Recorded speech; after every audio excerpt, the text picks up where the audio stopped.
ప్రజాపాలన ప్రజా విజయోత్సవ సభ 6/12/2025 శనివారం దేవరకొండ.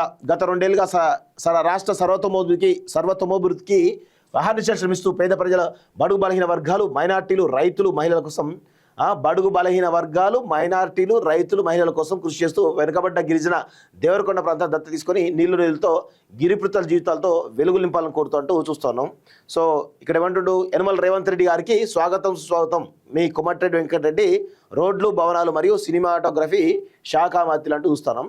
సో ఇక్కడ చూడండి, మీకు చాలా విచిత్రాలు ఉంటాయి. ఇలా రాహుల్ గాంధీ, సోనియా గాంధీ, మల్లికార్జున ఖర్గే, ప్రియాంక గాంధీ, ఇన్ఛార్జు నటరాజన్. ఇక ఈయన గుత్తా సుఖేందర్ రెడ్డి డిప్యూటీ సీఎం, మంత్రి అడ్లూరు లక్ష్మణ్. ఓకే, ఈయన ఇద్దరు ఎంపీలు, ఒకరు నల్గొండ ఎంపీ, ఒకరు భువనగిరి ఎంపీ. ఇక వీళ్ళంతా శాసనసభ్యులు. ఇక్కడ వరకు శాసనసభ్యులు, తుంగతుర్తి వరకు శాసనసభ్యులు. మహేష్ కుమార్ గౌడ్ పేరుంది, కోమటిరెడ్డి రాజగోపాల్ రెడ్డి పేరుంది, బీర్లా ఎల్ఏ పేరుంది, దేవరకొండ ఎమ్మెల్యే పేరుంది, ఉత్తమ్ కుమార్ రెడ్డి పేరుంది. సో ఇక్కడ ఇది దేవరకొండ అనేది నల్గొండ కాన్స్టిట్యున్సీ కిందకి వస్తుంది. సో నల్గొండ జిల్లా కిందకి వస్తుంది కదా. సో నల్గొండ జిల్లా కిందకి వచ్చినప్పుడు ఇక్కడ అందరి ఫోటోలు ఉంటాయి. ఉమ్మడి నల్గొండ జిల్లాకు సంబంధించినటువంటి అందరి ఫోటోలు ఉన్నాయి. కానీ నల్గొండ డీసీసీ అధ్యక్షుడు ఎవరైతే ఉన్నారో పున్నా కైలాష్ నేత రీసెంట్గా కోమటిరెడ్డి వెంకటరెడ్డి ఆయనకు డీసీ అధ్యక్ష పదవి ఇవ్వద్దు అని చెప్పేసి కూడా ఆయన పైన కంప్లైంట్ కూడా చేసినట్టు విషయం మనం చూస్తూ ఉన్నాం. సో ఇప్పుడేమో ఈ ప్రోటోకాల్లో కూడా ఇది ఏం పార్టీ కార్యక్రమం కాదు, ఇది పార్టీకి సంబంధించిన కార్యక్రమం. ఇది ప్రభుత్వ కార్యక్రమం కూడా కాదు అనడానికి అవకాశం ఉంది. చూడండి, కాంగ్రెస్ పార్టీ కార్యకర్తలు మరియు ఉమ్మడి నల్గొండ జిల్లా ప్రజానికం. ఓకే, కాంగ్రెస్ పార్టీ కార్యకర్తలు మరియు ఉమ్మడి నల్గొండ జిల్లా ప్రజానికం అంటే ఇది ప్రభుత్వపరమైనటువంటి యాడ్ కాదు, ఇది వాళ్ళ పార్టీ పరమైనటువంటి యాడ్. అసలు వీళ్ళ పార్టీ పరమైన యాడ్లో నల్గొండ డీసీసీ ప్రెసిడెంట్ ఫోటో ఏదండి? నల్గొండ డీసీసీ ఫోటో ఉండాలి కదా, మిగతా వాళ్ళ ఫోటోలు ఉండాలి కదా, ఎందుకు లేవు?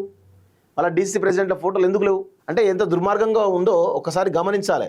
ఇక్కడ బీర్లాలే ఫోటో ఉంది, ఆయన ఇది మన భువనగిరి జిల్లా ప్రెసిడెంట్ కదా, ఆయన ఫోటో ఉంది. మరి నల్గొండ జిల్లా డీసీసీ ప్రెసిడెంట్ ఫోటో ఎందుకు లేదు అంటే పున్నా కైలాష్ నేత బీసీ, కోమటిరెడ్డి వెంకటరెడ్డి ఓసీ, ఇదే కదా మీ ఆయన బడుగు బలహీన వర్గానికి సంబంధించిన వ్యక్తి. అసలు ఆయనకు డీసీ అధ్యక్ష పదవి ఇవ్వడమే మీకు ఇష్టం లేదు. కానీ తీరా టైం చూస్తూ ఉంటే మీరు ఈ విధంగా ప్రోటోకాల్లో కూడా ఆయన ఫోటో పెట్టలేదంటే ఏమనుకోవాలో ఒకసారి బీసీలే అర్థం చేసుకోవాలి. ఒకటి. రెండోది, పార్టీ పరమైన నిర్ణయం కదా డీసీ అధ్యక్ష పదవి.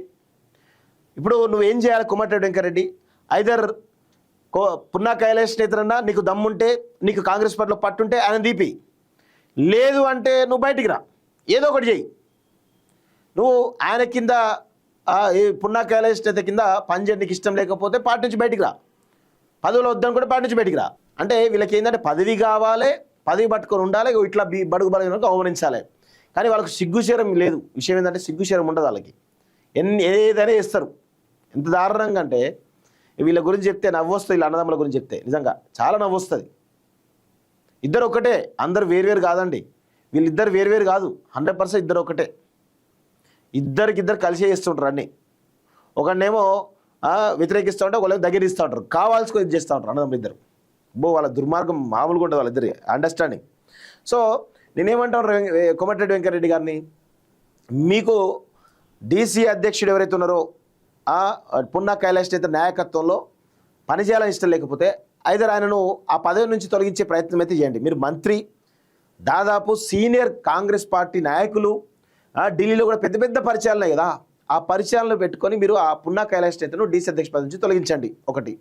రెండోది, మీకు అంత కాంగ్రెస్ పార్టీలో అంత పట్టులేనప్పుడు ఎందుకు అవమానకరంగా నల్గొండ డీసీ అధ్యక్షుడు ఎవరైతే ఉన్నారో పున్నా కైలాష్ నేత కింద ఎందుకు పనిచేయాలి? మీరు బయటకు వచ్చేయండి, చీమునెత్తునుంటే బయటకు వచ్చి రిజైన్ చేయాలి. ఎందుకు ఆయన కింద పనిచేయాలి? మీరు డీసీ అధ్యక్షుడు ఎత్తున్నారో పున్నా కైలాష్ నేత నాయకత్వంలో మీరు ఎందుకు పనిచేయాలి? ఒక బానిసలాగా బయటికి రండి. చీమునెత్తురు ఉంటే, రెడ్డి పౌరుషం ఉంటే బయటికి రావాలి. రెండన చేయాలి. ఐదర్ ఆయన డీసీ అధ్యక్ష పదవిని తీసేయాలి, లేదంటే ఆ బీసీల కింద నువ్వు పనిచేయడం ఇష్టం లేదు కదా, నీకు రెడ్డి పౌరుషం ఎక్కువ కదా, నీకు రెడ్డి పౌరుషమే ఉంటే, రెడ్డి రక్తమే నీ యొక్క బాడీలో ఉంటే నువ్వు రిజైన్ చేసి బయటికి రా. ఎందుకు పనిచేయాలి ఆ నాయకత్వంలో? పున్నా కైలాష్ నేత నాయకత్వంలో ఎందుకు పనిచేయాలి? చీమునెత్తురు ఉంటే రిజైన్ చేయాలి. చీమునెత్తురు లేనుడే ఇట్లా పదవులు పట్టుకొని ఉంటాడు, లేదంటే ఆయన పదవుల నుంచి చేయాలి. నీకు దమ్ముంటే, నీకు అంత కాంగ్రెస్ పార్టీలో అంత బలమైనటువంటి నెట్వర్క్ ఉంటే రెండింటిలో ఏదో చేయాలి. ఇది బరాబర్ మేము చెప్తా ఉన్నాం. మరి ఏం చేస్తాడో చూద్దాం. సో చెయ్యడు, అంత దమ్ము లేదు కానీ ఏదో అట్లా